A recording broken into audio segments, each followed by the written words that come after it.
Some things which always fascinated me. What did the Buddha say about the origin of this universe? And it was quite clear from the original teachings of the Buddha, 2,500 years ago, and those are old teachings, predating science. He was actually saying that this was not the first universe, but there's been a whole series, a sequence of universes, one after the other. And this is straight from the text, where he talks about an evolving and devolving of the universe, and eons. And because of his meditation, he could remember himself 91 eons of existence, which is 90 big bangs, if you like, beginnings of universal systems. And you may think that that is just speculation or theory. There's nothing magical about the number 91. That was just what he remembered, just 91. That's as far as his memory would go back.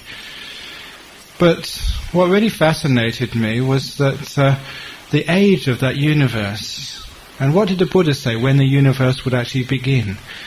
He did say it was a really, really long time. There's an old metaphor, simile, about a bird with a cloth in its beak just brushing past one of the mountains in the Himalayas once every 100 years, and saying that that mountain would be worn away by just being brushed with a cloth once every 100 years before the eon is finished.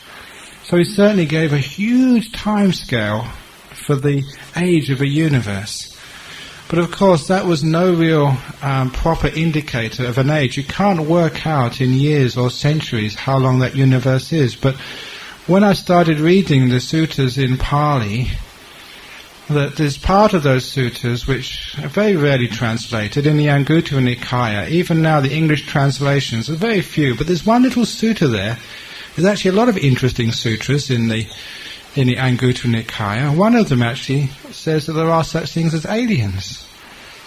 I thought, wow, that's really weird, the Buddha's saying that. But anyway, that's another talk altogether. In this particular sutta, he was talking about how you can actually work out the age of the universe. Some of you may have had some inkling of this before, because he said that in the heavenly realm just above us, that's the people upstairs. No, the real heavenly realm, the next heavenly realm, the realm of the four great kings, the Buddha says that like one day for those beings is like 100 years of human life, and they live 100 celestial years. And then the realm above that one day is equivalent to 200 human years, and they live 200 celestial years. And the realm above that is increased by a number by 4, and the realm above that by a number of 4, until you get to the Brahma realm. Each realm above, there's a time span 4 times as long as the one below it. And I know that the Brahma realm lasts a whole eon.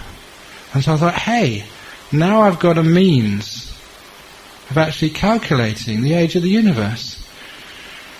And this is actually, from the suttas. And so I got out a quick calculator. Being a mathematician before, I calculated it, and it works out roughly 37,000 million years, according to that calculation. Which is a very simple calculation to do. And I thought, hey, that's amazing, because according to most modern astrophysics, as far as I remember the last time I read this, the astrophysicists work out there's been roughly about 13 or 14,000 million years since the Big Bang. In other words, it's in the ballpark. It's a valid figure. It's the right order of magnitude. And as a scientist, I was impressed that someone 2,500 years ago could give an age of the universe which fits the most modern of astrophysics. But more than that, the most recent work which was being done on theories of the Big Bang, why there is a Big Bang, it comes from I don't know if there's any physicists here, it comes from a development of the string theories. These are actually planes, multidimensional planes, just as a way of describing it. It's just a metaphor, you don't have to try and imagine this, but multidimensional planes, and when they cross, that is a Big Bang. And it was Professor Epstein, I think it was in Caltech, who developed this theory with a lot of other people, and it is perhaps the most modern and well accepted theory of the origin of the universe. It predicted not just one universe, but a sequence of universes, just like the Buddha predicted, or rather just like the Buddha knew. And as a scientist I was very impressed with that the Buddha's time scale for universal systems was compatible with the most modern of astrophysics. And I know that because I was a scientist at Cambridge. So it's wonderful to see that here you don't need to bend science to fit your religion. That the religion of Buddhism actually predates science, and it is accurate. But really that doesn't tell us too much, because we also want to know, okay, that's the material stuff of this universe. Where did life come from, and how does life develop? And what about the other realms of existence, such as heavens and hells? What's the Buddhist explanation for the creation of that? And of course I've done a lot of research and meditation on the existence of heaven and hells to understand exactly what they are and why they are. And it's a classical Buddhist story which you may have heard before, but I'm going to extend. It's the classical story of the Japanese samurai warrior who went to ask his favourite Buddhist monk whether there was such a thing as heaven or hell. And according to that story, sort of this samurai had been to many other philosophers, experts, monks, and would never get a straight answer, never one which really satisfies him. Just the same with modern people today. Is there a heaven? Is there a hell? If so, why? What is it? Or is this just something which religious people make up to scare people? To make sure you keep your precepts, otherwise you go to hell. Or to get donations, say for their retreat centre. You must give so you can go to heaven afterwards. Is this just like a marketing ploy for religions? And of course I wouldn't sort of do those sorts of things because I'm an honest monk. But many people would. And so a lot of people talk about hell, they talk about heaven, but how can you know for sure for yourself? So this was the samurai. He really wanted to know, but he didn't want to have any sort of fool of a monk or a philosopher giving him a reason he couldn't, or give him an answer he couldn't really understand, or he couldn't really prove. So eventually he went to this old monk, who he respected, and said, "Venerable sir, I really want to know, is there a heaven, is there a hell? And don't just give me a silly answer. If you don't know, just say you don't know, at least I'll respect you." And just the monk looked up to him and said, "You're too stupid to understand an answer about such things." And this was a samurai warrior. So the samurai said, "Venerable sir, I am not stupid. I am a samurai warrior, I'm highly intelligent, very well trained. You give me a proper answer and don't scold me like that." And the monk just looked up and said, "You are a samurai warrior. Don't give me that. You're a stupid person from the village. No, they wouldn't make you a samurai warrior." And the samurai started to get offended and said, "Look, if you keep on scolding me like that, I'll cut your head off with my sword." With that little rusty old piece of metal, you couldn't even cut a loaf of bread with that. And that really upset the samurai. He got out his sword. He was so incensed because samurais are very proud. And to be abused that way by this stupid monk, he was about to say, "Right, you asked for it," and was about to strike off his head. And at that the monk looked up and said, "Samurai, that is hell." And of course the samurai understood. I always say that monk was pushing his luck. I wouldn't try that.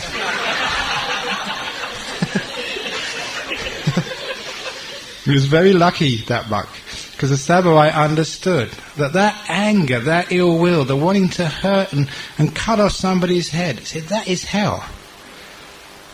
What that really means, and this is how I extend this, there's another part of this, and I'll do the other part first of all.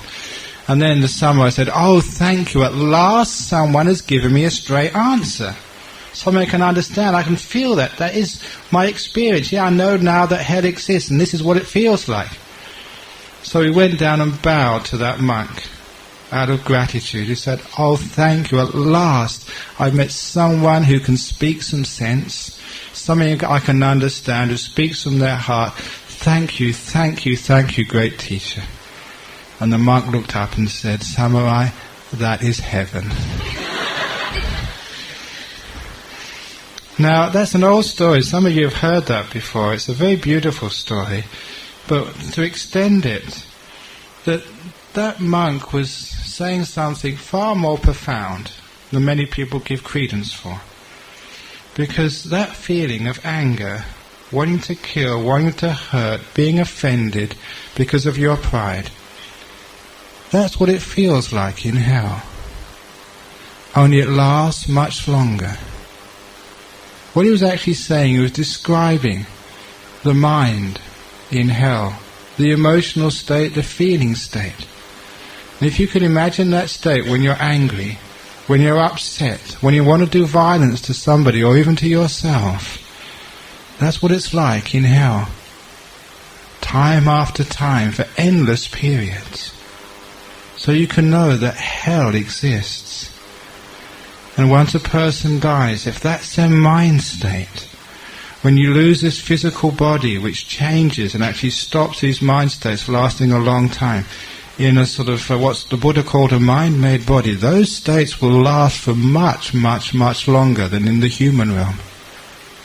Which is why if you die with such a state, you are in hell. But I'm not sure if you've been to these temples where they have pictures of people in hell. If you've been to like to Tiger Balm Gardens in Singapore and see all these people boiling in oil, people often ask, is that what it's really like in hell? Do they really boil you in oil with these fires underneath, or do they have electric heaters under or do they microwave you? Have they got high technology in heaven these days? Is it all run by computers, get the temperature scale and the point is, actually this was an insight which came from one of my disciples who had a very deep meditation experiences, but mostly because he had this very painful degenerative back condition. And in the local hospitals where he went, the people in palliative care, the people who deal with people who have got very painful conditions, they decided to have some means of describing to their loved ones and friends what it was feeling like. Because how can you describe pain to another person? Say it hurts. Yeah, but I mean, how much does it hurt? Because we all have pain from time to time. You may have a headache, but is it just like a mild ache? Or is it just a terrible migraine? When you go to a doctor, say, does it hurt? It said yes. It doesn't really describe it. Maybe just like a small ache. It may be an intense pain. So with the use of modern machines, they can actually see exactly the intensity of the pain and giving more descriptions on what it feels like. So in this hospital, which was dealing with people in intense pain, they had a whole scale of pain. And in order to describe it to others, they used a metaphor, what it's like. He told me that his pain, the pain he was feeling continuously, was given this description. It was like someone having their arm sort of sawn off. He said, if you can imagine having your arm sawn off with just an ordinary handsaw, and the pain you would feel, that was what he was feeling continuously. Now that was a wonderful way of conveying to the people who cared about him what he was experiencing all the time. It helped his friends and loved ones understand what he was going through. It wasn't just saying it was hurting. It was giving a language where you can actually understand what it was really like. He wasn't having his hand cut off, but that's what it felt like. This is what we mean by language, a way that we can convey an inner feeling to someone else who hasn't got that feeling. And when I understood what he was saying and why he was saying it, all these temple paintings became very clear to me. It's not that if you go to a hell realm you're going to be boiled in oil, but that's what it feels like. The same sort of pain you would feel if you were boiled in oil is what you feel in those states of hell such as through intense anger or wanting to hurt somebody. Now you understand why those temple paintings are there. They're not supposed to be specific and descriptive. That's what happens. These are metaphors. This gives you an understanding of what it must be like. In the same way that my disciple could only describe what it felt like by giving this metaphor of having your hand sawn off. So that is the hell realms, which is also part of our universe. But who creates those hell realms? Has they been created by some monster god? Because, what person would actually do such a thing to create such awful places of existence? It was one of my problems when I was, trying to get some sense of Christianity. How could a loving creator create such a hellhole? The most, worse than Abu Ghraib, Guantanamo Bay, all put together. Sadistic. Who would do that? And of course, now, once I started meditating and understanding the ways of the mind, I understand who created that. You did. We are the ones who create hell. And we are the ones who send ourselves to hell. It's a fascinating thing to know how hell happens and how we create that world. I've made a statement, and it's a very true statement. The doors of hell to escape are always open. People in hell can walk out at any time. They just don't want to. It's called guilt, conscience. I've known this because for years when I've been counselling some of the disciples who've done something wrong, we want to try and give them an act of forgiveness. Just let go. You've done something wrong. Never mind. You were stupid. We all make mistakes. Let go. Don't worry about it. But sometimes it's so hard to try and encourage a person to let go of the mistakes of the past. They just won't let go. They carry around the pain of their past because they feel they need to be punished. They feel they need to hurt because they've hurt someone else. That delusion, that ill will towards themselves and towards others, is a very basic part of the human mind. It's not a necessary part, because a stage of meditation, you let that go, you can give yourself forgiveness. But there's a stage of the mind, we just cannot forgive ourselves, nor can we forgive others. When we have that lack of forgiveness towards others and ourselves, then we will always be subject to the hell realms. Punishing ourselves. No one sends you to hell. You send yourself to hell. It's like when somebody dies, and we feel grief at the one who dies. You don't have to feel grief. You've seen in my story of my book about my father, I never felt grief for 1 second for my father dying, even though I loved him. It's almost like a celebration of a life, not a grief. I remember telling that story at a grief conference in Perth, and this lady came up to me and she was very upset and angry at me. Because she was actually one of the speakers. She'd lost her somebody or other about 3 or 4 years ago in a tragic accident, and she was always going around to these grief conferences saying how she felt. And I was saying, you don't need to feel like that. And that was so challenging to her, to actually to say, listen lady, the door's open, you can walk out, go on, walk out, go on. No. She was attached to her grief. She felt she needed to grieve. She actually made herself suffer. She was in hell. And she couldn't get out of it. And I couldn't let her out either. The door was open, I told her. You can go out, you can let go of that grief at any moment. But she just wouldn't do it. She created her suffering, no one else. Now you understand who creates the world. In the same way you can create a heaven, no matter what's happening. It is you who create that world. It's not that the world creates you. This is why the creator, according to Buddhism, was always said to be the mind.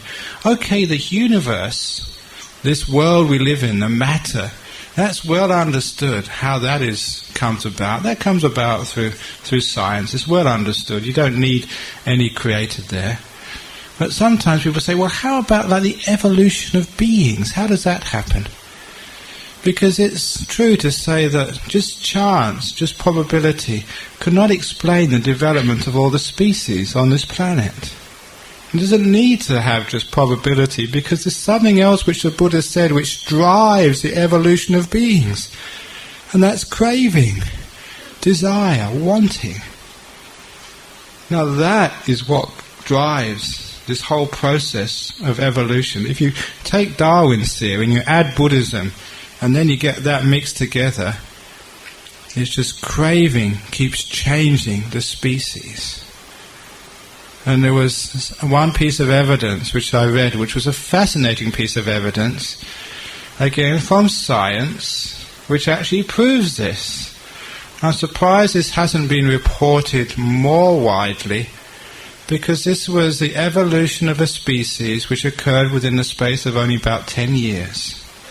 The situation was, in the UK, in Wales, when Margaret Thatcher became the Prime Minister, as many of you may remember, she had a big battle with the unions, especially the coal miners' union. Margaret Thatcher wanted to close down many of the uneconomical coal mines. The unions wanted to keep them going. There was a very bitter battle. Mrs. Thatcher won. The coal mines were closed down. Now, in particular, there was one coal mine in Wales, I think just outside the town of Swansea, which was closed down as being uneconomical. It was fenced off. However, in that, close to that coal mine, was a big suburb of Swansea. And like many English people or Welsh people, they always like to have pets, cats and dogs. However, many of the cats would be prolific in having kittens, and many families, when they had excess kittens, they would try and give them to their friends, but there were so many they'd have to dispose of them. And you probably heard that sometimes the way that so-called animal-loving Britons dispose of their unwanted animals is often very gross. In this particular case, but it became the custom in that suburb, if you had some excess kittens you didn't want, one of the most convenient ways was to throw them down the disused coal pit. Had this huge shaft, I don't know how many hundreds of meters it went down into the earth. They just break through, or there was a hole in the fence, and they just throw the kittens down the hole. Hundreds of meters down, assuming they would die. However, many of those kittens didn't die. And what happened after about 10 years after the pit was closed down? Some engineers had to go down that pit just to check its safety.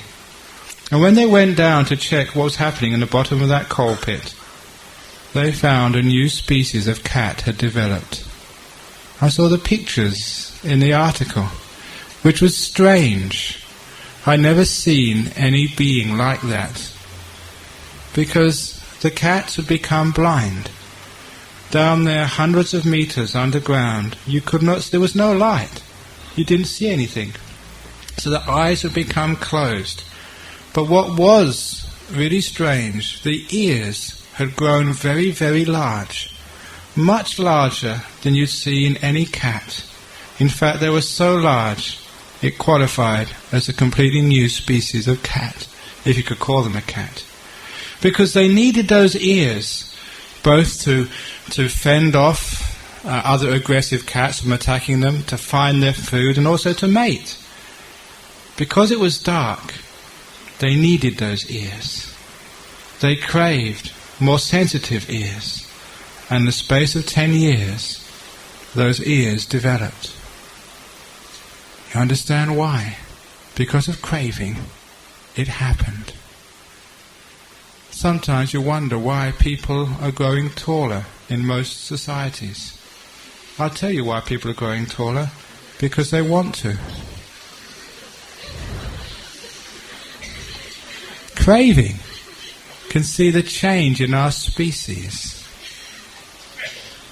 If Africans want to appear whiter, more like Caucasians? They will. Craving actually will change the development of our species.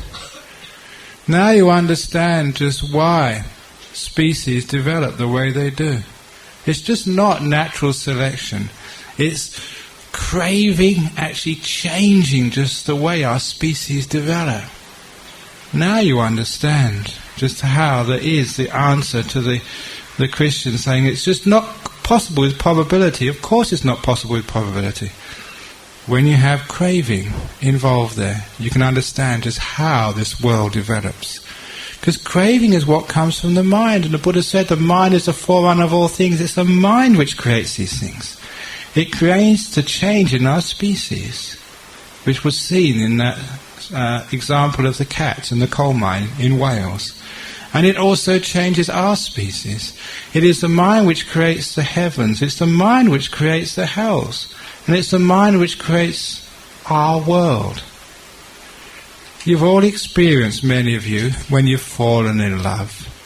When you've fallen in love, oh, just the whole of Kuala Lumpur is just so beautiful and wonderful. And just when the rain, it's just so lovely, just a beautiful rain. When the sun is out and the stars, oh, they're so romantic. When you've fallen in love, just the whole world is beautiful and lovely. But when you're getting divorced, the whole world stinks. The whole of Kuala Lumpur, oh, why am I in this terrible town? Just the whole weather is just so disgusting.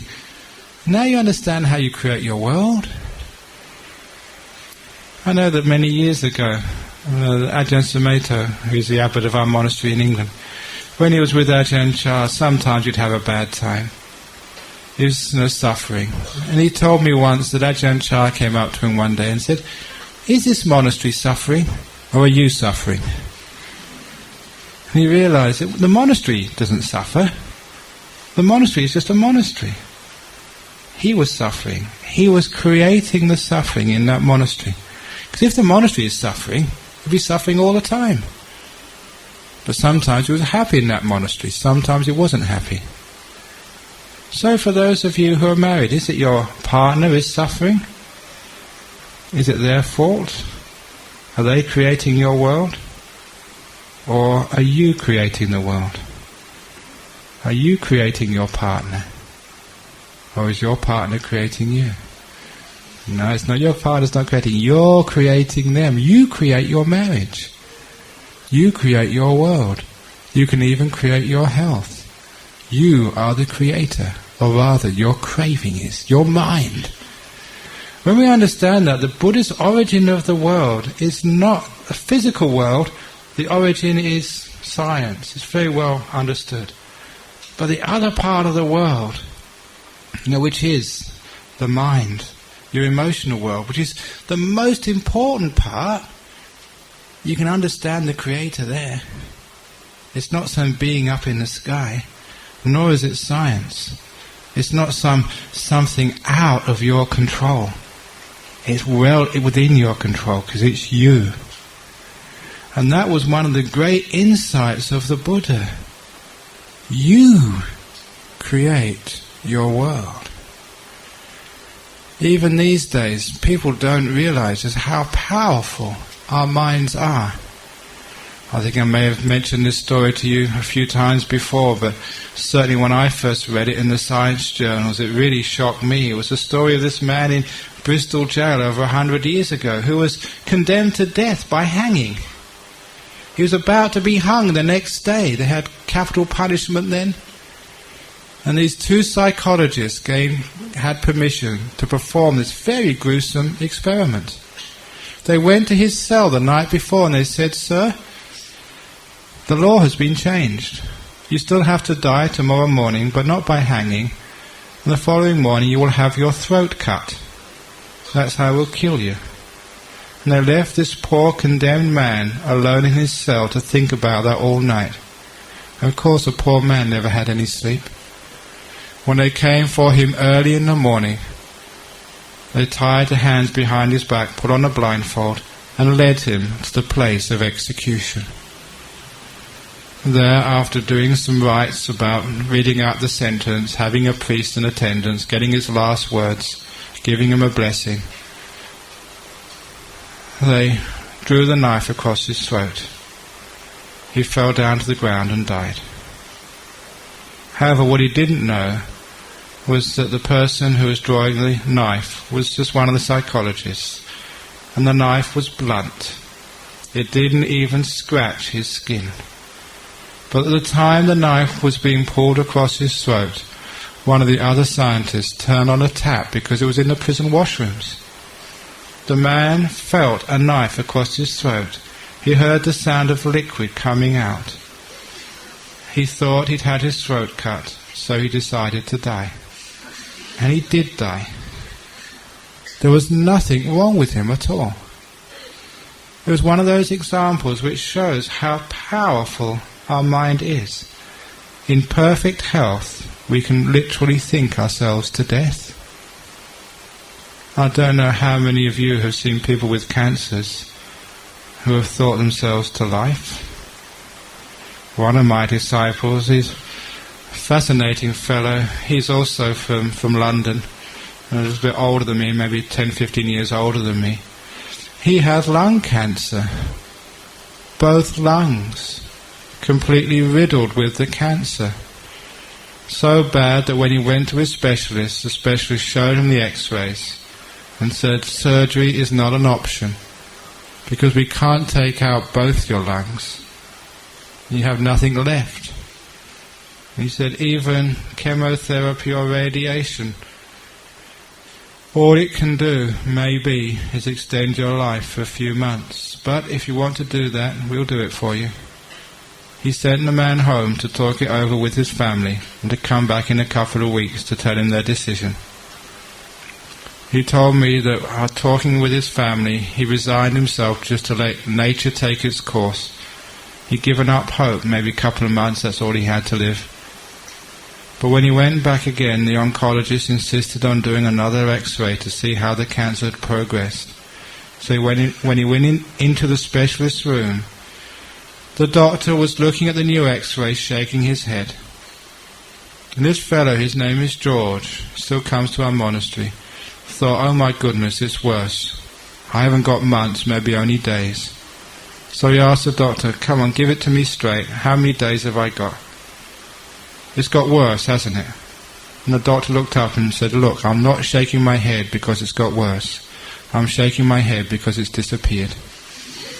Completely. What the heck have you been doing?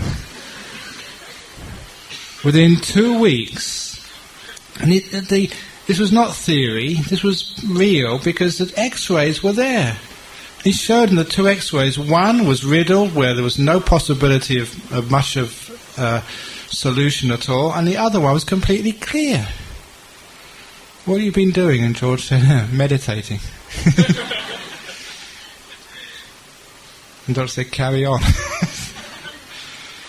Sometimes that happens. It's strange. Just the power of the mind is intense.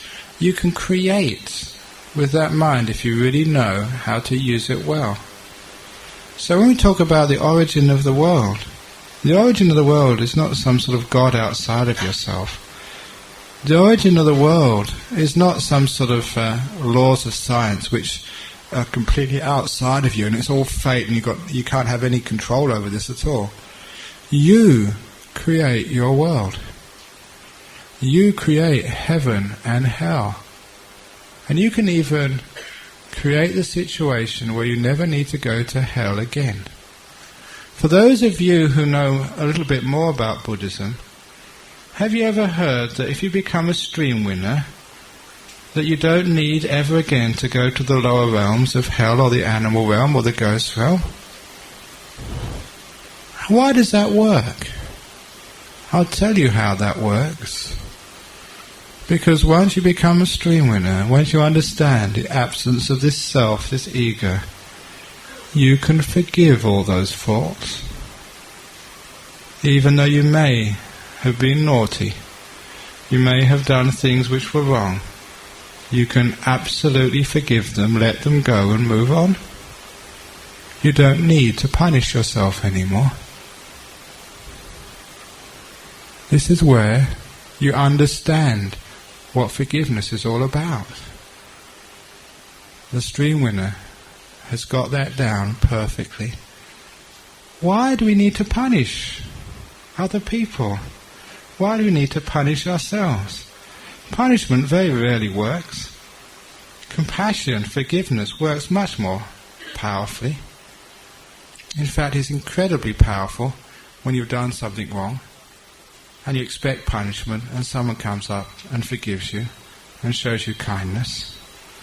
There's so many stories when people have been expected to be punished when they've heard forgiveness. I remember reading this story a long time ago. This was an American man. He became a Buddhist and wrote about his life. His father caught him lying, so took him to the bathroom, took out the razor strop, and was about to give him a whipping. At that, his grandfather saw what was going on, his father's father, and went to his son, this boy's father, and just said, "Don't do that." And the father of this boy, about to give the whipping, had the strop in his hand. "That's what you used to do to me when I lied. But I was stupid then, don't do it." And he argued with his son, this boy's father, and the boy's father just walked away. The boy never got a stropping. And the grandfather just held him in his arms, and this little boy cried his eyes out. And he never lied again. He didn't need to be beaten. If he'd have been beaten, maybe he would have lied again, but next time make sure he wasn't caught. That's all. That's all punishment really does. Just makes us smarter next time so we don't get caught. But when it was something else, some forgiveness, it was far more powerful. Because the whole idea of that punishment was make sure you don't do that immoral act ever again. But it doesn't work. If you sort of punish your partner because they've made a mistake, they've done something wrong, they've told a lie, whatever else it is, if you punish them, scold them, shout at them, what does it do? Does that really help the situation, or does that make your relationship even more distant, even more difficult? It's incredible sometimes when there's real forgiveness. That's the way that we learn. We don't do those wrong things again. And if we can forgive other people, how about the way we forgive ourselves? Okay, you may have done something wrong. You may have done some terrible crime. Some stupid thing. Why? Because you're deluded. You do stupid things. We all do stupid things. The point is we want to become wiser, and sometimes the punishment is the worst way of trying to learn. We just become afraid. But instead, if we get encouragement to do good things, encouragement works much more powerfully. I was in Java recently, and this man came along and asked me this question. He said, "I've got to shout at the workers in my factory, otherwise they're lazy. I've got to be angry at them to get them to work." And I said, "Listen, you're over in this talk at the moment. Are you really sure that your workers are actually on the job right now? Probably they only work when you're there. Because that's what happens when you shout at them, 'Oh, here he is, we better do some work.' A lot of the time, such control only works when you're around. And when you go, there's no reason to work. If its only reason to work is to avoid a scolding, avoid being shouted, you have to be there all the time. That's not the way to run a company, I said. You should encourage your workers. The carrot, not the stick. Because with the carrot, if you encourage your workers, and they want to work for you, they respect you, they understand it's in their interest and everybody's interest to work. You get much more work out of a person through encouragement than through fear. That's just so well known in psychology. It's the same for yourself. If you encourage yourself rather than punishing yourself, you get much more out of you. A lot of times we make mistakes, we hide them from ourselves. It's called denial, psychological denial. We've done something wrong, we don't admit it. I never did that, not me. Why is that? Because we're afraid. We're afraid of being punished. It's like in your relationship, you do something wrong, you're afraid of telling your partner because you're afraid of being punished. What sort of relationship is that when you can't share? Isn't it wonderful when we can actually tell the person we love, our partner, I've done a mistake, please understand, and please forgive. There's growth then. There's a possibility for acknowledging in a person who understands, who loves you. You're not afraid anymore of consequences of punishment. You can learn and you can grow. Now you can understand just why a person who has that degree of wisdom, a stream winner, a noble one, who's understood the Dharma enough, can actually forgive themselves and forgive others. They don't send other people into hell, nor do they send themselves into the lower realms of hell. Just like that samurai warrior, that is heaven. Now and afterwards, you don't get angry anymore. You don't get angry at yourself, you don't get angry at others. You just create heavens. Those lower realms are no longer open to you. That's why a stream winner, someone who's seen the Dhamma, never really gets too angry, never gets into punishment anymore. They live in heaven, in this world and the next world. Now you can understand why the Buddha said that those lower realms are not open to stream winners.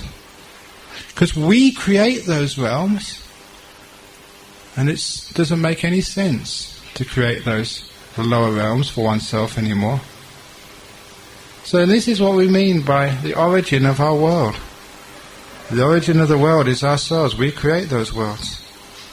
And because of that we are actually in that sense in full power of our destiny. We can create anything. Doesn't matter what you're experiencing now, you can create a heaven out of anything. Look at our monastery. My monastery down in Australia is very austere. We don't have televisions, we don't have videos, we don't have DVDs, we don't have music, we don't have a menu for what we're going to eat. And we sleep on the floor, most of our monks, on cold little huts. You've been in those huts, you've seen what they're like, there's nothing much in there. I think even in the prisons in Malaysia, they're not as austere as that. You get 3 meals a day in the prisons, I think. I think some prisoners, if they behave themselves, are allowed to watch TV. So, some people think, wow, living in a monastery, that must be hell. But the point is, it does not matter the external situation, it's what you make out of it. And we make a heaven out of our austere monastery. When I was staying with Ajahn Chah, it was even more austere, but I really enjoyed that. I was interviewed recently, a couple of weeks ago, for the Straits Times. And they said, well, that must have been terrible. Why did you go and live in a monastery such as that, eating frogs and lizards and ants and all that terrible stuff, being eaten by mosquitoes? And I had a degree from Cambridge. When I was at Cambridge, butlers would feed you. And here you were just, you had 9-course meals, created by some of the best chefs. And now you're just eating frogs. I'd really gone down in the world. But the point was that, I was happy there. I created my world. I realized the external situations weren't really important. If we think of the external, that science makes the material which you have to work with in life. Your body, the world you live in, the town you live in, the material you have to work with, but it's what you do with that, what the mind does with that. That's the most important part of the origin of your world. When you know you are the creator, that gives you full power to create a heaven for yourself. And if you're existing in hell, it's no one else's fault. It's your fault. You create that hell. No one else. Don't need to blame other people. You send yourself down there. You can let yourself go at any time. The door of hell is always open. Get out.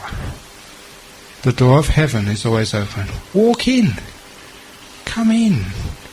And the door of heaven, what is the door of heaven? Just like that samurai, forgiveness, gratitude, love, thank you. Oh, thank you so much. Wife, thank you so much for being a good wife to me. You may not be the perfect wife, but you're good enough. You may not be like those girls you see in the magazines, but it's pretty enough. A bit of makeup here, makeup there will do.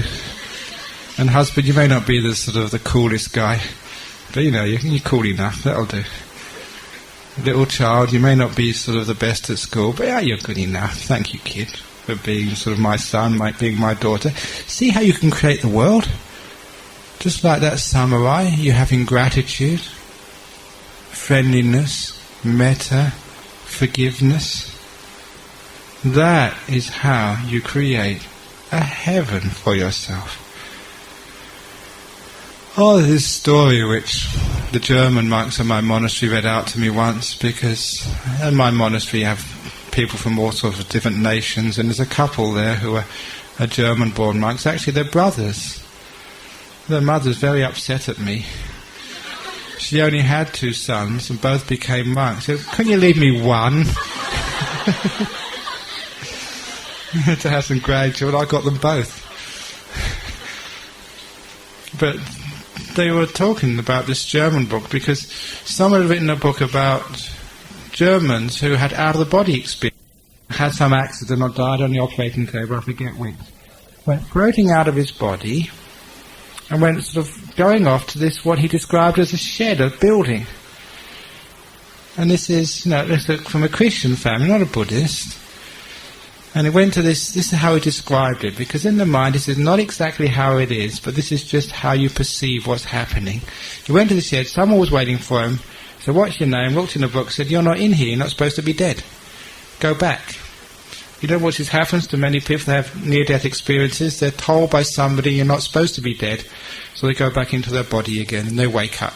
That's what happened to this little 9 or 10-year-old boy. But this being at this little shed said, "Well, since you're here, you can stay around a bit and so see how it all works." The next person who arrived was a German farmer. And this man asked this German farmer who just died, he said, "Have you killed any animals?" He said, "Oh, only 1 or 2, not many." And this being turned around to this boy, "See, even though he's dead, he still lies." He'd been a farmer, he killed hundreds and hundreds of animals. But at that moment, the boy saw this other being who went right past the shed, and he saw him going upwards in this, this stream of light and radiance. And said, "Why aren't you asking him what he did?" And this is the interesting part of the story. What I really remember this story, the reason why I remember that story was this story, part of the story about this man just floating right past this shed. "Why aren't you asking him what he did?" And this being turned around to the boy. "That man, throughout his whole life, never judged anybody. Therefore, we're not going to judge him. He goes straight to heaven." And I thought, what a beautiful tale that was, coming from a 10-year-old boy who had an out-of-the-body experience when he was close to death. Because that makes so much sense. If you don't judge others, you don't judge yourself. You're not creating a hell for yourself. You create that heaven. You go straight up there. You create the world. Not a God, not science. Science creates the matter, but you are the creator. Once you understand that, you understand you're not a victim anymore. You can take control by developing powerful positive states of mind. States such as generosity, states such as gratitude, states such as loving kindness, states such as peace, forgiveness, openness. Because if you create those states, which is classical Buddhist training, you are creating your world. You are the origin of that world. You make the world in which you're going to live in. You make your family life. You make your emotional life. You even make your health. So what a wonderful thing it is. And you can try me out You can test out that theory, and you'll find it works. With those positive mind states of gratitude, you create heavens. Say how grateful you are to your parents, to your friends. You'll find you go straight to heaven inside your heart. And if you die at that moment of saying thank you, that heavenly state will last for many, many centuries. If you express your love to somebody, if you forgive the people who have hurt you, you feel that's what heaven is like. You created a heaven. If you can learn about harmony in your community, you create this beautiful, wonderful community in which you live. You can create a wonderful country, a wonderful world, because we are the ones who create it. It's not the world creates us. We create our world. So we understand just our responsibility, but also our power. No longer we are victims. Even in a tsunami, that's just the matter of the world. What we do about that, we can make a heaven out of that, or we can make a hell. Making a heaven out of it is actually learning to have this marvelous opportunity to do something good. You all know that whenever there's any tragedies in a family, very often that's when the family come together. They put aside all the old stuff. They forgive. Okay, our father has died. Out of respect for him, let's not argue anymore. Let brother and sister be friends once again. We can make a heaven out of a tragedy. So, when we talk about the origin of the world, we don't talk in the terms of 4, 5, 6,000 years ago some being created all of this. That doesn't make any sense to me at all. As a Buddhist we say the physical world is well explained by science. Some 14, 15,000 years ago, 14, 15,000 million years ago, a Big Bang created the matter of this universe. Not the first time, it happened many, many times. More than that is actually the way of evolution. Craving actually motivates sort of the way that evolution spreads this way or that way, and how species evolve. And lastly, sort of the way, the most important thing is not just the beings, not just the world, but it's the mind. And that is our power. We are the origin of that. We are the creator. This is why the Buddha said in dependent origination, if it's with wisdom, we can create a heaven. If it's with delusion, we can create the hell of samsara. It's really up to us. You create your world. And that's the Buddhist answer to the origin of the world. Someone asks you, who created the world? You did. So, that's the 45, 50-minute talk. Are there any questions about the origin of the world? So now's the time for questions. Yes, we've got the first question straight away, yeah. If the God doesn't exist, could you explain the law of karma, then how does that work? The law of karma. Remember that the law of karma isn't imposed upon you. You are the one who makes the karma. So the law of karma, of cause and effect, that we always interfere with karma. It's not fatalism. A good example of that is a story when I was, what age was I? I just finished university. I must have been 21. Or 21? Yeah, 22, I think. I decided to go and try and visit the holy sites in India. I was a Buddhist already, a lay Buddhist. So I went overland from Europe to India. And as soon as I got into India, I had a bit of diarrhea. So I decided to go and recuperate up in Kashmir. The only way to get there in those days was on the bus. There was a little coach which went from, I think, Jammu, which was the in the plains, over the mountains into this beautiful valley of Kashmir. So I got on that bus. There was a couple of other sort of Westerners on that bus. And the driver was a crazy man. He was driving so fast. And those roads up in the mountain, they weren't paved, they were gravel roads, only wide enough for one bus, single track. And if you looked out of one window on the bus, there was a vertical cliff going up. Looked on the other end of the other side of the bus, was another vertical cliff going down. And there was hairpin bends, sometimes boulders would actually roll down onto the road. And every now and again you look down, on the cliff going down, you see a bus just like the one you were on, which hadn't made it and actually had fallen over the edge. It was really dangerous. And so, we sort of decided to ask the driver, can you slow down, please? And the driver said, look, if it's Allah's will we fall over, it's Allah's will. I said, but I'm not a Muslim. And sometimes I really thought about, what would actually happen.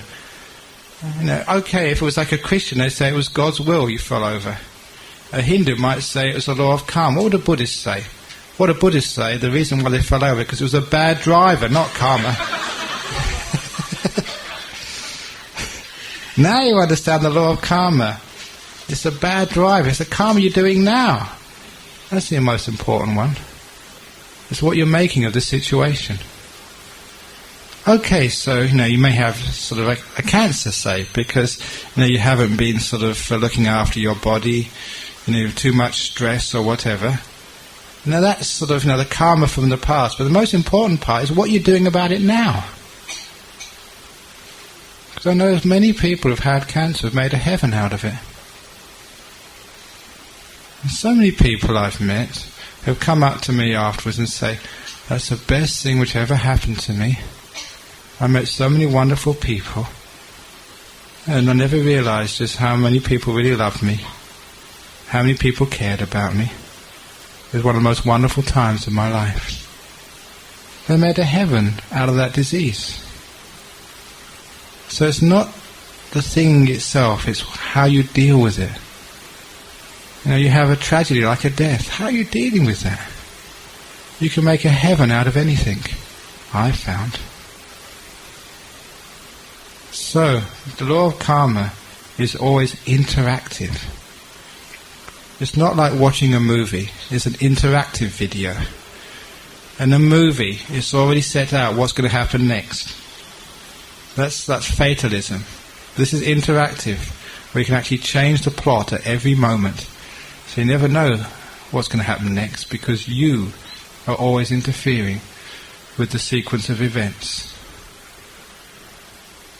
So, karma is interactive. It's not set.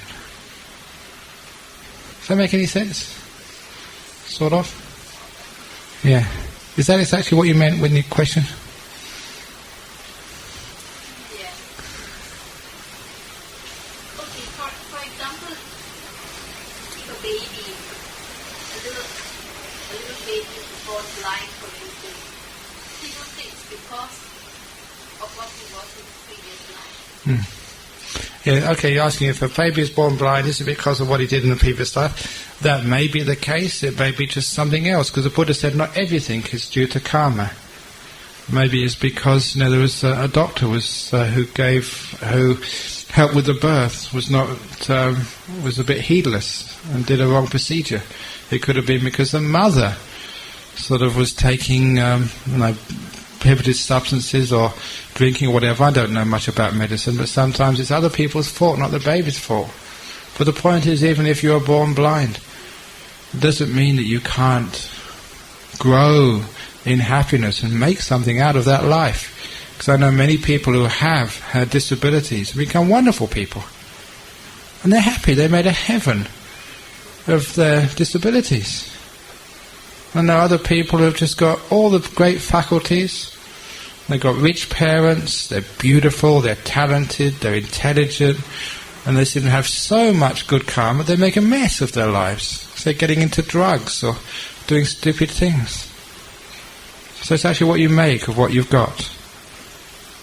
So you can make a hell out of good karma, or you can make a heaven out of bad karma. It's the karma you're doing now is most important, not what you did in the past. So this is why you want to get away from fatalism. Getting away, it's God's fault, or it's karma's fault. Oh, poor me, I'm fated to have this happen to me. It's not the world creates you. You create the world. You can make something out of it. That's what I mean, the origin of the world is you. Any other questions about the origin of the world? This is actually classical Buddhism, dependent origination, and they just put it into new words. And use a bit of science, a few stories, to actually explain how it happens. Because sometimes people say, what about like rebirth? What is the process of rebirth? The two main parts of dependent origination in Buddhism, and the whole point of dependent origination was to show actually how rebirth happens. The two most important parts are karma and craving. And to understand that, I sort of use a simile. Suppose you want to come and visit me in Perth. So actually, to arrive in my monastery in Perth, you need two things. One is the will to go there, and the other one is the means to get there. You have to have the will and the means. You want to go, then you have to have the air ticket and the visa and the passport, all that sort of stuff. If you've got the will, but you haven't got the means, you haven't got a ticket, you won't get there. If you've got the ticket, but not the will, again you won't get there. You need both. In that simile, the will to get there is called craving. The means to get there is called karma. With karma and with will, you will reach your goal. So, if you really want to go to this realm or that realm, you need the desire to get there and also the karma to get there. And those two together will propel you from one life to another after you die. And it will also propel you in this life. Happiness or suffering. The most important of the two is your craving. What you want. What's always fascinated me is how people want to suffer.